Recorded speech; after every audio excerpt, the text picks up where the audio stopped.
तेरे कैलाश का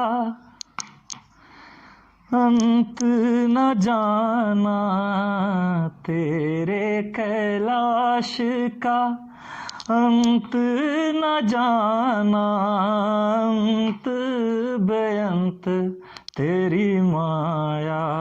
ओ भोले बाबा अंत बेअंत तेरी माया। शंकर संकट हरना, ओ भोले बाबा शंकर संकट हरना। शिव कैलाशों के वासी, धौलीधारों के राजा, शंकर संकट हरना, ओ भोले बाबा शंकर संकट हरना। नमस्कार आप सभी का। मैं अमरजीत रंजन आज शिव भक्ति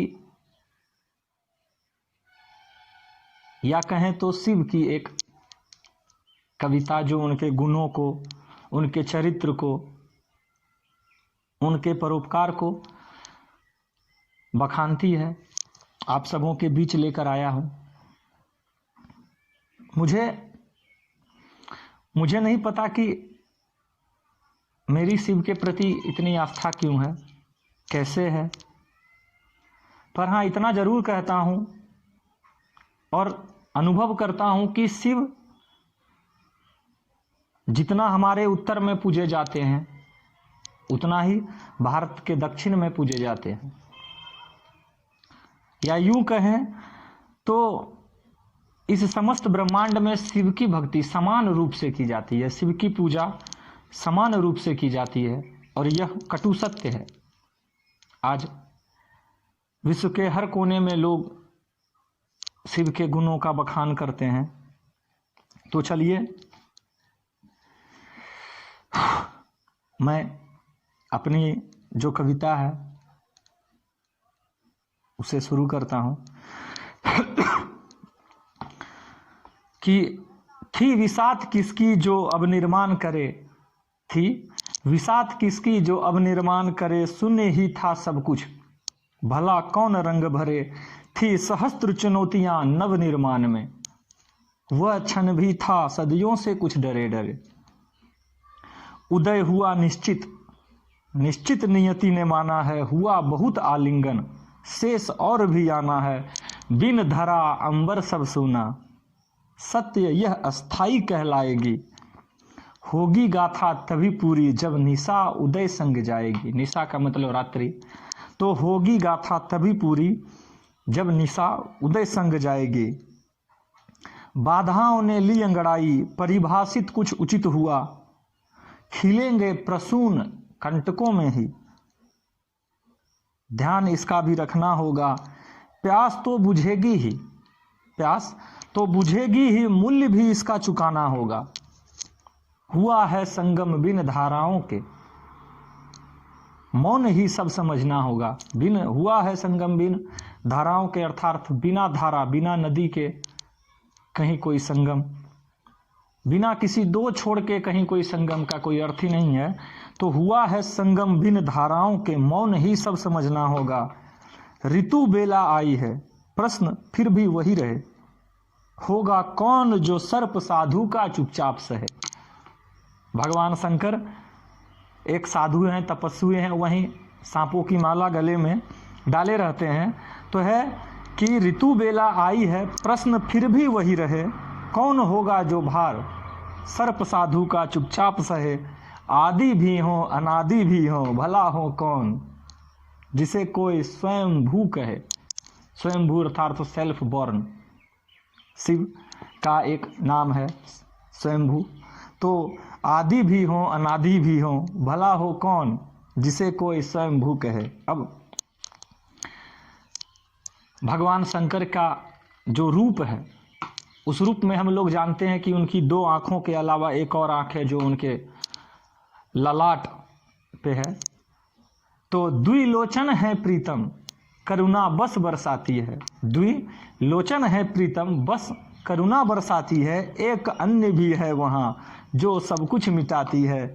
अनुपम रूप कितना पर भस्मों में रमाते हैं। हम लोग जानते हैं भगवान शंकर अपने शरीर पर भस्म लगाते हैं। तो अनुपम रूप कितना पर भस्मों में रमाते हैं।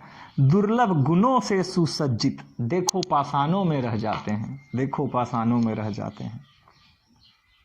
अविरल धारा हो प्रवाहित, मोक्ष सबको दिखलाते हैं। अद्भुत अनुपम सौम्य पर विस्मित कर जाते हैं। कितने सरल कितने निश्चल, भगवान शंकर को भोला भंडारी कहा जाता है, मेरा भोला हो भंडारी।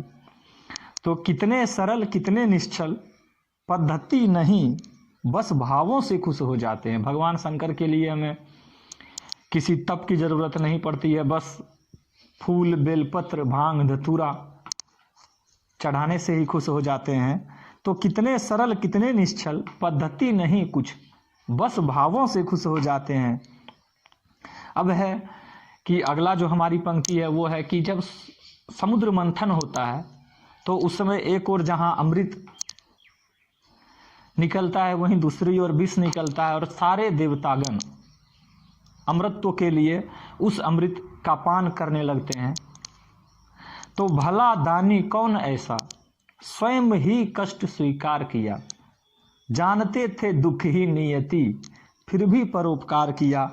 होकर हर्षित बांटी सुधा को सबने, होकर हर्षित बांटी सुधा को सबने। हाय औरों के खातिर ही विषपान किया, हाय औरों के खातिर ही विषपान किया।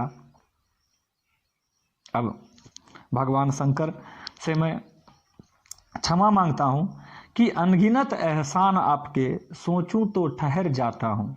नहीं आभास मुझे शब्दों से क्या कह जाता हूँ। क्षम्य हो अपराध सभी निरंतर जो कर जाता हूँ। क्षम्य हो अपराध सभी निरंतर जो कर जाता हूँ।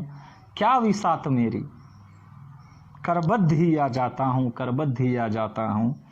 हाँ आराध्य यही पद्धति मेरी, हाँ आराध्य यही पद्धति मेरी। होकर निःशब्द अंजलि ही जोड़ पाता हूँ, बस अंजलि ही जोड़ पाता हूँ, बस अंजलि ही जोड़ पाता हूँ। धन्यवाद। और अगर आप लोगों को यह कविता पसंद आए तो इसे प्यार दीजिए। धन्यवाद आप सभी का एक बार फिर।